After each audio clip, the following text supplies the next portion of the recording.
Hey guys, today's video is all about buy-to-let mortgages.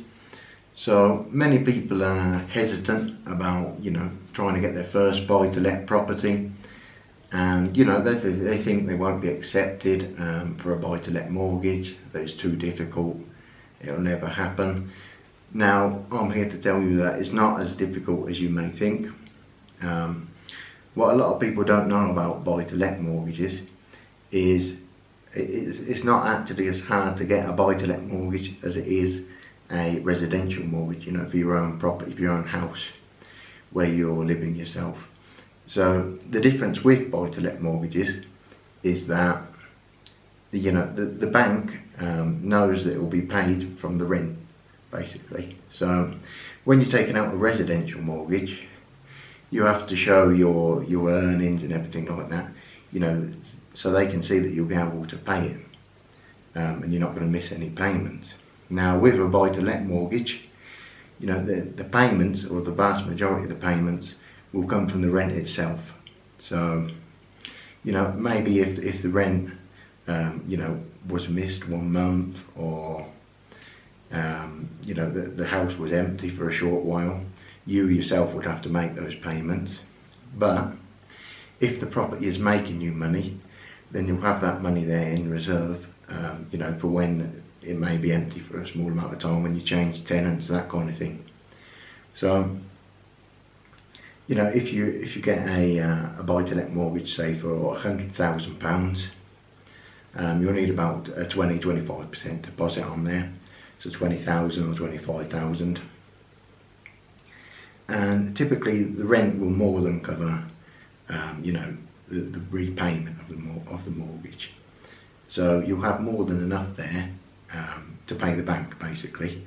And that's what they see with buy-to-let mortgages, is that you have more than enough income there to easily make the payment. And if some are missed, then of course they may, if you have a good job, then you can show as well that you've got the income there to cover that. So that may help, but it's not necessary. The rent alone is more than enough. Now if you're thinking about your first buy-to-let property, first of all, obviously you need to find the property, ideally something cheap, because if you look at the actual rents of different properties of different prices, a property that costs 100,000, the rent is not that much different with a property that costs 200,000. Now you will see this difference mainly when you look at properties in the north of the UK and the south of the UK. So those in the north are much cheaper. You'll find terrace houses for around 70,000, 60,000 pounds even, and possibly cheaper if they need a bit of work doing to them. Those same houses in the south of the UK, you'll be looking at 100,000 plus, to begin with. So in the north, it's obviously a very good place to invest. You can look on Rightmove and you'll see the difference in the house prices just from those that are in the south of the country to the north. I mean, it's a huge difference in price, but the rents are not that much different. Now you'll typically be looking at a terrace house to start with.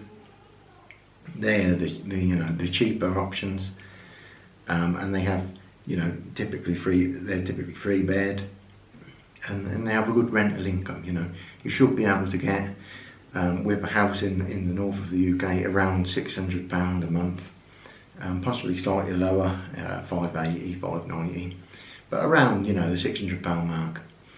Now those in the south, you may get a slight amount more, but the houses are small, the rent doesn't vary that much, like the price does. So you can save yourself a lot of money by buying in the north of the UK.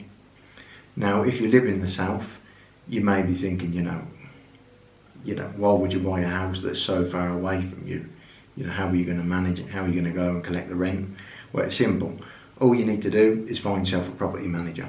Now in most cities, well, practically in every city there is property managers. You'll find them easily enough.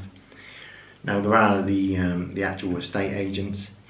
They can manage your property for you, and then there are individual property managers. They're just they're not part of an estate agent. They're just people that manage properties. That's their job. And I would suggest the latter, because typically with estate agents, from my experience, they don't do the checks, they don't visit. You know, throughout my life I've lived in rented accommodation, and I've never had a visit from any estate agent, so they've never visited, and that's been various different companies there. They just don't seem to do the visits, the checks. Maybe if they're perhaps more worried, but if they think you're okay, you know, they don't bother doing the checks. And obviously that could cost you quite a lot of money if something does happen, if there is damage to the house, whatever. So typically the individual property managers are better. Obviously you can check the reviews for them online and that kind of thing.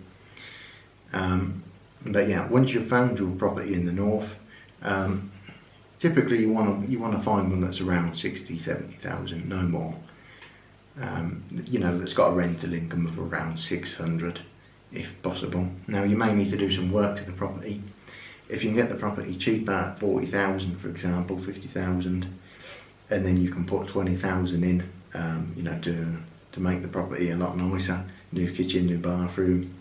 You might need to do some work, you know, in the actual rooms to make it, you know, possible to rent out if there's any, you know, there's regulations and things, smoke alarms, all that kind of thing. So if you can, you know, drastically improve the property there, you can as well increase the value of the property. So at a later point then, you can go to the bank and you can refinance the property for the new value. So you might be able to take out another 20,000, for example, and you can put that towards the deposit of your next buy-to-let property. So what things will you need when you've, you know, decided what house you want to buy?